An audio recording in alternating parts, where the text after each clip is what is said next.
Hello, this is John Smith. Welcome to the Psalming Effect. Today is April the 24th in 2023. And this is a weekly meditation that I post as a minister of the Church of Christ in Weyburn, Saskatchewan. So here's where today's meditation begins. It's for me, I'm looking forward to making a trip. Actually, this coming Saturday, this coming weekend, we're leaving for a 2-week vacation, and we'll be motoring all the way down into Texas. And a lot of the places where we'll travel, we're going by car. A lot of the roads and places that we'll see and paths that we take are places I've been before, but we are going somewhere new, and I do expect to see some new scenery when we get there, and I'm looking forward to that.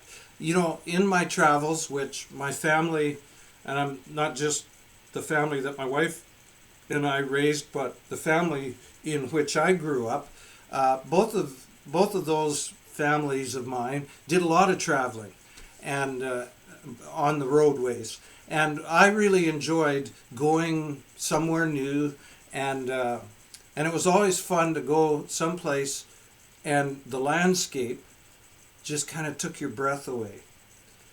And I remember when we moved to as a family, my wife and I with our 3 kids. The oldest was no older than 10, and the others were younger than that. They were just young children, and we moved to Alberta, to the foothills, just about, of the Rocky Mountains, so we could see them in the distance.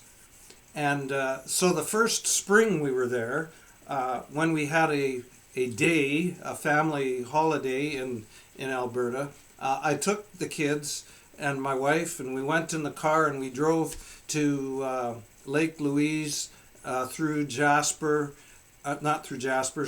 Banff. We went up into the Rocky Mountains that way and enjoyed the view. I've been there about half a dozen times in my lifetime, or through there on trips, so I knew what we were going to see. But my children had no idea what they were going to see. They had lived all of their lives up till that point on the flatlands, primarily in Saskatchewan. They'd seen some of Manitoba, they had now seen some of Alberta, but they had not been in the mountains yet. They'd only just seen them way on the horizon. They had no idea. And it was interesting as you can imagine with 3 young children, trips in the car could be sometimes chaotic, at least noisy to a degree. But I remember as we were climbing, we'd gone west of Calgary, and now we were starting to climb up into the Rockies, on our way to Banff. The car became very quiet. And so I kept checking in the rearview mirror, have they fallen asleep? Well, no, they haven't fallen asleep. My children were looking out the windows of the car, their eyes like wide open, as big as saucers, just in awe of what they were seeing. There were these rugged cliffs going way up high beside us on one side, and then on the other side of us there's the deep canyon and all that long distance down below. And I realized that, well, I think they're appreciating the beauty of this, but they look like they're scared to death. And I think they were filled with some fear. And is this mountain going to fall on us, or are we going to fall down into that deep gorge? And there was some fear there. Even though, this had to be, and for me it was, the most beautiful place on earth I'd ever seen.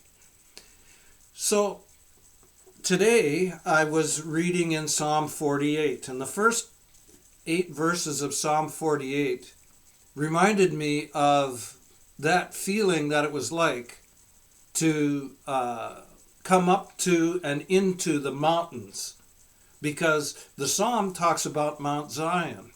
You know, when ancient Israel occupied the city of Jerusalem, and that didn't happen until the reign of King David, then they made Jerusalem their capital city, and it was in the mountains. I mean, it wasn't in the Rocky Mountains, but for that part of the world, these were mountains, and they were grand and picturesque. But besides that, then the city of Jerusalem was a walled fortress. And then the king built his palace, and we know that David's son, King Solomon, built a glorious temple. And for the children of Israel, I mean, this was the center of their kingdom. And it was a place of glory and majesty and power. It was a beautiful place where they experienced safety and victory and peace. At least under their first couple kings. But the enemies and any of the surrounding kings of the nations and empires around them that brought their armies to the city of Jerusalem. And this is the view, part of the view that the psalmist is giving to us. Besides the view of the inhabitants of Jerusalem and what filled their eyes and their heart, he also talks about what filled the eyes and the hearts of the enemies that would come up against the city of God at Mount Zion. So I want to read these verses and then make some application of it. But I want you to think about maybe the awe that you maybe felt when you came up against some landscape, or maybe it was a cityscape that was so imposing. Listen to this. Psalm 48, verses 1 through 8. Great is the Lord, and greatly to be praised in the city of our God, his holy mountain. Beautiful in elevation is the joy of all the earth. Mount Zion, in the far north, the city of the great King. Within her citadels, God has made himself known as a fortress. For behold, the kings assembled, they came on together. And as soon as they saw it, they were astounded. They were in panic. They took to flight. Trembling took hold of them there, anguish as of a woman in labor. By the east wind you shattered the ships of Tarshish. As we have heard, so have we seen in the city of the Lord of hosts, in the city of our God, which God will establish forever. So you can see that there's kind of both of those things going on there. The psalmist is talking about what a wonderful place for those of us who this is our city, you know, the city of our God. What a beautiful place to live. On the other hand, what an imposing place it is for the kings who of our enemies who come, maybe with thoughts of overtaking us, to come up against this fortress. They are filled with panic and terror and fear. I find an application of this to ourselves in our time spiritually. Those of us who are the people of God today, who look to God as our King, who live in his kingdom. We are described as being Mount Zion, the New Jerusalem. There's not a geographical location for that. That is now us. We're the temple of God. We're the dwelling place of God. He dwells in us and we dwell in him. And in a spiritual sense, this is our citadel and fortress. Now, I live in a part of the world where I'm not really in physical danger because of my faith.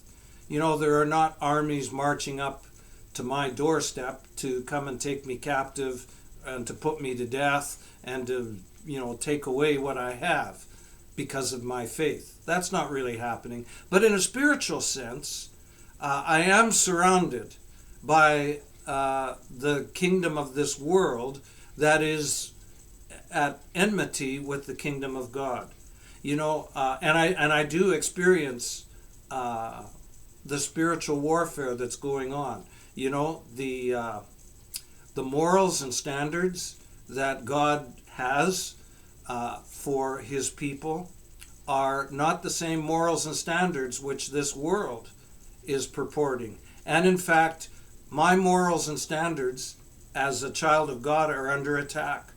God's plan for family, God's concept of justice, of righteousness, even just of right and wrong, is very counter and to the culture and the world in which I live. And in a spiritual sense, the Lord of the darkness of this world has come in battle and in war with the God and the kingdom of God to which I belong. And so what I take from this psalm is a whole lot of reassurance for my faith. First of all, as a child of God, in a spiritual sense, I live in Mount Zion. The concept that's taught in the New Testament is that God's people are his dwelling place. They are his Mount Zion. They are his city of Jerusalem. They are his temple in which he dwells. God dwells in me and I dwell in him. I don't have to go to a geographical location somewhere in the world to find that. It's right here. And here in my heart and here in the body of believers to which I belong. Together we are the city of God.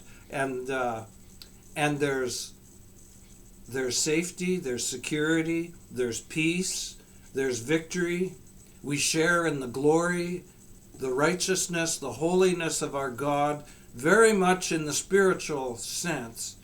That is very well pictured, I think, by looking at what the ancient Jews felt about living in physical Jerusalem when it was their city of God in ancient times.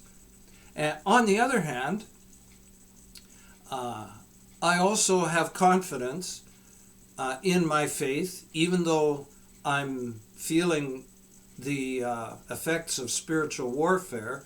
I'm not afraid, and I know that the enemies of my faith, the powers of darkness at work in this world, they are coming up against the city of God, and they have no chance. It is impenetrable to them. It is imposing. It is, they flee. God has promised me this. Satan cannot overcome me if I abide in him, if I abide in the city of God. And so I have a sense of peace and a sense of joy because of my Christian faith, because of my faith in God through Jesus Christ. And that's really to spend some time in Psalm 48 and dwell upon what it means to be part of the city of God through faith in Jesus Christ. Spend some time today and all throughout. Read the whole psalm.